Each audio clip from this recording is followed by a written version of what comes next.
Rockers, estamos aqui na Abras e é um grande prazer estar aqui junto com o Bruno Solino, executivo à frente da área de marketing, também estratégia de CRM e trade marketing também, aqui no Trimais Supermercados. Solino, obrigado por estar participando aqui com a gente. Obrigado a vocês pela oportunidade de estar aqui. É um prazer falar com vocês, um parceiro nosso muito grande que ajuda muito a gente, então é muito bom estar aqui com vocês. É muito bom ver isso. Bruno, queria já entrar numa pergunta que talvez seja que muitos se perguntam sobre o Trimais. Como vocês conseguiram resolver o desafio de conseguir ter um clube de relacionamento com os clientes de vocês que é muito sólido, e a gente percebe nos números de vocês, são números muito bons realmente de engajamento, mas com o desafio de lojas de grande formato como vocês têm. Como vocês conseguiram resolver essa questão lá? Eu acho que o caso do Trimais, do grupo Trimais, a gente precisa voltar um pouco na história, né, no tempo. O grande negócio do Trimais é atender bem o nosso cliente, atender como se estivesse recebendo em sua casa, na sua própria casa. Perfeito. Então isso está em todos os detalhes. Quando você vai na nossa loja e pergunta para um repositor onde fica um produto, esse repositor, por exemplo, ele vai te levar até o produto. Ele não vai só indicar onde está, enfim. Nas nossas esteiras, a gente tem colaborador para ajudar a tirar o carrinho da esteira, para colocar no elevador. Então a gente preza muito por isso, né? E quando a gente traz o clube para dentro do grupo Trimais, a gente quer estender esse atendimento na forma do digital e com promoções de clube. Como que a gente faz isso? Entendendo o nosso consumidor, né? Então, para isso, a gente faz o quê? Começa a coletar os dados do nosso cliente, e o nosso cliente é muito engajado. A gente chama de Trimais Lover, inclusive, porque ele defende a nossa marca, a nossa bandeira. Então, a gente tem essa cultura já de cuidar do nosso cliente. Então, quando a gente coloca um produto como o clube, né, a gente chama de Clube Tri, no Trimais, que é o nosso clube de vantagens, o nosso cliente ele adere muito rápido. Ele confia na nossa marca. Então, isso traz para a gente uma vantagem na hora de começar um novo projeto, tá? E a ideia é exatamente essa, que a gente consiga estar mais próximo do nosso cliente. Além do atendimento, do serviço ali na loja, no físico, também entender mais o consumo dele. O que esse cliente está buscando, o que ele sente falta, quantas vezes ele vai na loja, enfim, o ticket médio, o gasto médio, isso tudo é importante a gente saber para que a gente possa atender ele de forma melhor. Então, acho que esse é o grande negócio hoje do Trimais com relação a isso. Você tocou num assunto que eu acho super pertinente, que é a capacidade de servir o cliente. Isso realmente sendo um diferencial. Então, por mais que vocês tenham grandes formatos ali, você falou de uma questão que é a essência da operação da loja. E você hoje está, né, no marketing, CRM, estratégia. Eu imagino que é um desafio para todos os varejistas conseguir conciliar essas coisas. Ou seja, não é uma iniciativa de marketing, não é uma iniciativa só de CRM, né, não é algo que fica preso em um departamento. É algo que desce até o chão de loja. Lá no Trimais, como é que vocês conseguem fazer essa união desses departamentos, juntando comercial, marketing, operações? Isso está muito enraizado na diretoria. E a diretoria nossa é a terceira geração do supermercadista, né? O avô dos nossos diretores, que foi o fundador da primeira loja da família, ele sempre teve isso no DNA do negócio. Isso passou de geração. E a gente, como grupo, isso não fica só na parede escrito. Uhum. Tá? Isso é vivido o tempo todo, né? Cultura. E cultura demora para você construir. É uma coisa que você precisa de exemplo, de prática e de tempo. Isso é feito todos os dias, dentro da empresa. Além disso, nós temos hoje um grupo de gestores dentro do Grupo Trimais que mensalmente se reúnem e discutem sobre essas questões. Porque a gente precisa fazer com que essa cultura, essa informação, ela chegue na base. Perfeito.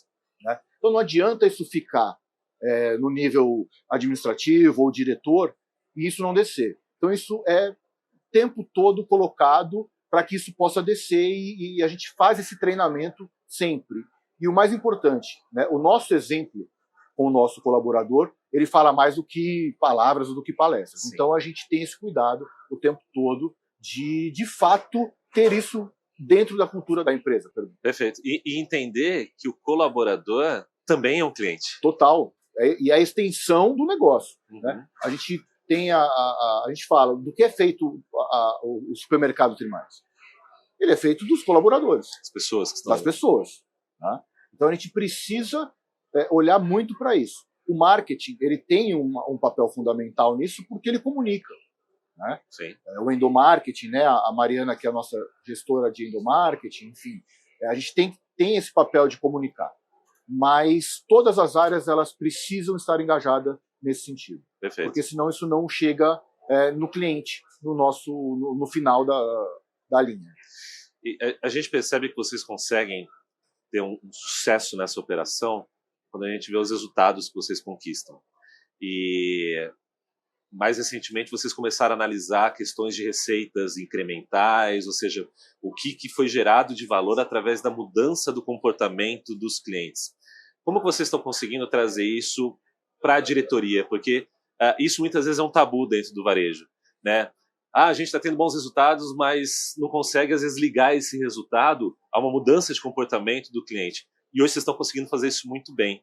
Como vocês estão levando isso? A plataforma de vocês, né, o estúdio, enfim, que possibilita trazer esses dados para a gente, ela é fundamental nesse processo. Uhum. Porque, de novo, falando de cultura, você mudar a cultura, ela demanda tempo. Sim. Então, quando você vem de uma cultura mais transacional, enfim,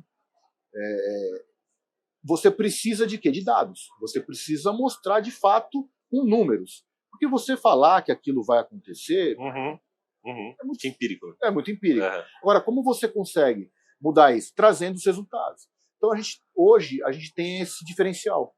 A gente chega numa reunião com a diretoria e a gente apresenta o resultado. E mais do que isso, durante o processo, a gente acompanha. Então, a gente consegue fazer correção. Afere. Né? Poxa, essa campanha ela não está trazendo o resultado que a gente esperava que outra campanha trouxe. Então, o que está faltando aqui? Qual foi o erro na comunicação, o erro na estratégia? E isso faz com que o próprio time comercial comece a olhar para isso e falar, poxa, isso me apoia, isso me ajuda a ser mais assertivo. E quando vê o resultado financeiro no final da conta, muda o jogo. Perfeito. Muda o jogo.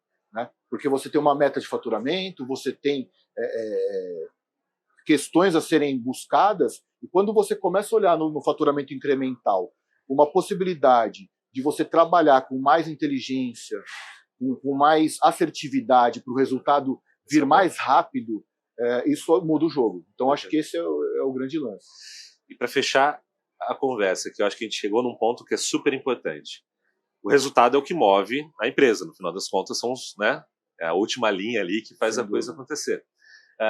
E para isso acontecer também tem uma outra área que está ali, que é a parte de trade que a gente começou. A indústria que está vendendo aqueles produtos, ou seja, esses parceiros, esse resultado ele precisa extrapolar para eles. Né? Os resultados só acontecem, obviamente, com a venda dos próprios produtos deles. Então, esse sucesso que vocês estão tendo em não só mudar o comportamento do cliente, eu imagino que isso também deve ter aberto uma ponte nova junto dessa indústria. Né? Sem dúvida. Para a gente é super importante o CRM estar no guarda-chuva do trade, porque ele é uma fonte de dados muito rica para trocar com a indústria. Aí o trade tem esse papel. A gente, quando começou, a gente investiu durante algum tempo em promoções, para gerar valor, para criar base, né? Criar base, volume de dados. Né? A partir disso, a gente começou a sentar com a indústria e apresentar resultados. Então, hoje eu sento com a indústria e falo, olha, eu tenho um cluster aqui de 15 mil clientes com esse perfil de consumo que não está consumindo o seu produto. Tem potencial aqui. Tem potencial de venda, né? De conversão. Então, a gente faz um trabalho hoje e a gente apresenta o resultado. Eu acho que isso é o mais bacana. Fecha, né? Você fecha isso, porque depois da campanha executada, você traz o resultado e fala, olha, tivemos aqui 80%, 70%, enfim, de engajamento, mudamos o comportamento do cliente e acompanha isso depois durante um período, que eu acho que isso é importante. Isso é muito legal. Não fazer só a campanha, apresentar o resultado e até logo, muito obrigado. Mas o pós. Mas o pós. Vamos fazer um trabalho de 3, 6 meses, vamos acompanhar e vamos entender se de fato mudou o comportamento, né? E esse cliente se fidelizou a essa marca. E eu acho que o CRM ele dá essa oportunidade. Então é uma ferramenta fundamental hoje. Né? Eu acho que o varejo hoje ele precisa desses parceiros, dessas ferramentas né? Hoje a gente tem várias e várias, aqui hoje na Abras, né, vários parceiros aqui, estando aqui apresentando o seu negócio, porque o varejo ele precisa de parceria. Ele precisa de parceria com a indústria, ele precisa de parceria com essas empresas que trazem tecnologia, né, para que eles possam aumentar o resultado. Cada vez a margem é menor, Sim. né, mais apertada, inflação, enfim. A gente tem vários desafios. Então, se a gente não tiver inteligência de dados, né, e mais do que isso, não adianta ter a inteligência de dados e não saber usá-la.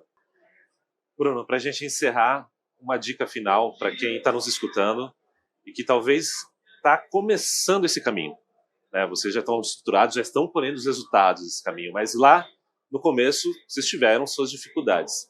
Para quem está começando esse caminho agora, querendo conhecer o seu consumidor, querendo começar ações junto ao trade, colher esse tipo de resultado que você está colhendo hoje, que dica que você daria, talvez, numa lição aprendida para facilitar essa caminhada? Eu acho que a dica que eu daria é, primeiro, não se comparar a outros players. Porque cada player tem uma individualidade de cliente, de região, enfim, tem o seu diferencial. Eu acho que o principal é você ouvir o seu cliente. Entender o que o seu cliente quer. O meu cliente, ele tem uma particularidade que um outro cliente pode não ter, e isso acontece. Então, eu falo por causa, né? Eu olhava muito para outros players e falava, poxa, já tem 50%, 60%, 70% de faturamento identificado, e acabava frustrando um pouco no começo, apesar de a gente ter tido um rápido crescimento, mas a ansiedade falava um pouco mais rápido. Sim. Mas a partir do momento que a gente começou a olhar de fato para o nosso cliente e ouvir o que ele tinha de demanda, esse número começou a ficar... Exatamente. Então, é olhar para o seu cliente, entender a sua particularidade como negócio, sim, trazer a indústria, acho que isso é fundamental, apresentar a plataforma, apresentar o que ela pode proporcionar de dados e fazer essa troca, porque a indústria está, inclusive, disposta a investir. Sim. Quando ela tem essa confiança de dados, ela sabe que ela vai estar investindo e vai conseguir medir o resultado. Então, acho que a minha dica é essa, é olhar para o seu cliente, estar atento às necessidades dos seus clientes e trazer a indústria para trocar e assim conseguir aumentar o seu engajamento aí dentro do clube. Perfeito. Bruno, obrigado pelo seu tempo, por ter trazido essa experiência para a gente. Tenho certeza que foi muito rica para todos que nos escutaram. Obrigado, espero ter contribuído aí de alguma forma. Você que nos escutou, continue seguindo a Rock para entender como transformar esse conhecimento do cliente, essa centralização do cliente em resultados para o seu varejo.